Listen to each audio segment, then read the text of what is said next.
बनी इसराइल के एक शख्स का इबरतनाक वाक़या। साबका उम्मतों में एक शख्स बहुत ही बड़ा इबादत गुजार और आबिद था। सारे काम छोड़कर हर वक्त इबादत में लगा रहता था, लेकिन बीवी बच्चों का मसला भी सामने था। उसकी ख्वाहिश हुई कि उन तमाम झगड़ों को छोड़कर हर वक्त इबादत में मशगूल रहे। उसने बीवी को अलग किया, सारी जायदाद उनमें तकसीम करके समंदर के दरमियान में एक टीले पर आकर डेरा डाल दिया और मुकम्मल तौर पर इबादत में मशगूल हो गया। हक़ ताला ने अपने फजल करम से उसी कड़वे समंदर से एक मीठा चश्मा जारी कर दिया। एक नाली से ठंडा पानी निकलने लगा और एक अनार का दरख्त उगा दिया। उस शख्स का काम यह था कि रोजाना एक अनार खा लेता और एक कटोरा पानी पी लेता। इसी तरह उसने 500 बरस खालिस और मुखलिस इबादत की। जब उसका इंतकाल का वक्त आया तो उसने हक़ ताला से अर्ज की, मुझे सजदे की हालत में वफात दीजिए ताकि मैं इबादत ही में ख़त्म हो जाऊं, और ये भी दरख्वास्त की कि मेरे बदन को आप क़यामत तक सजदे की हालत में महफूज रखें ताकि मैं क़यामत के दिन सूरतन भी सजदा गुजार उठूं। अल्लाह ताला ने उसकी दोनों दरख्वास्तों को मंजूर फरमा लिया। उसकी वफात हुई और इसी हालत में बदन को महफूज फरमाया गया। मौर्रिखीन इरशाद फरमाते हैं कि अब भी वो महफूज है, लेकिन वहां पर अल्लाह ताला ने ऐसे घने दरख्त उगा दिए हैं कि लोग हैबत ज़दा हैं और वहां जाते नहीं। बहरहाल इंतकाल के बाद इसी हालत में हक़ ताला के सामने उसकी पेशी हुई या क़यामत के दिन होगी। अल्लाह ताला फरमाएगा, जाओ मेरी रहमत से जन्नत में। लेकिन उस शख्स के दिल में एक वसवसा गुजरेगा कि 500 बरस मैंने खालिस इबादत की, मगर अब भी अपने फजली से बख्श रहे हैं।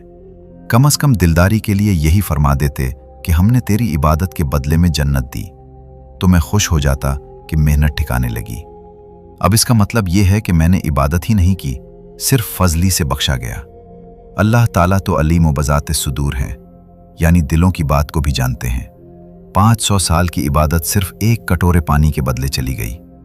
अल्लाह ताला मलाइका से फरमाएंगे, उसको दोज़ख में डालना नहीं है, अलबत्ता ले जाओ इतनी दूर उसको खड़ा करो कि जहन्नम का 500 बरस का रास्ता वहां से हो। मलाइका उसे उस जगह ले जाएंगे। जब वो मकाम पर पहुंचेगा तो जहन्नम से एक लिपट आएगी और एकदम सर से पांव तक खुश्क हो जाएगा और वो प्यास प्यास चलाना शुरू करेगा। तो गैब से एक हाथ नमूदार होगा, उसमें ठंडे पानी का कटोरा होगा। वो शख्स अर्ज करेगा कि ये मुझे दे दो, तो आवाज आएगी कि ये पानी कीमत से मिलेगा। वो शख्स कहेगा कि इसकी कीमत क्या है? कहा जाएगा, जिसने 500 बरस खालिस इबादत की हो, अगर उसके बदले में देना चाहे तो ले सकता है। वो शख्स कहेगा, वो मेरे पास है, ले लो। उसको पानी का कटोरा दिया जाएगा, वो पिएगा और कहेगा, जान बची। फिर हक़ ताला का हुक्म होगा कि उसको वापस लाओ। फरिश्ते उसे वापस ले आएंगे और अल्लाह ताला के सामने पेश किया जाएगा। अल्लाह ताला फरमाएगा, ए बंदे, तेरी 500 बरस की इबादत का सिला हमारी तरफ से अदा हो गया, और वो तेरा ही तजवीज़ करदा था कि 500 बरस की इबादत के बदले खुशी से एक कटोरे पानी पर राजी हो गया और वो दे दिया गया। अब मामला बराबर हो गया। अब हिसाब दे कि तू कितनी इबादत दुनिया से लेकर आया है। जो तुझे रोज एक अनार देते थे, उसके हर दाने का हिसाब दे, और पानी के लाखों प्यालों को तुमने पिया है, एक एक कतरे का हिसाब दे कि उसके बदले में क्या इबादत करके लाया है।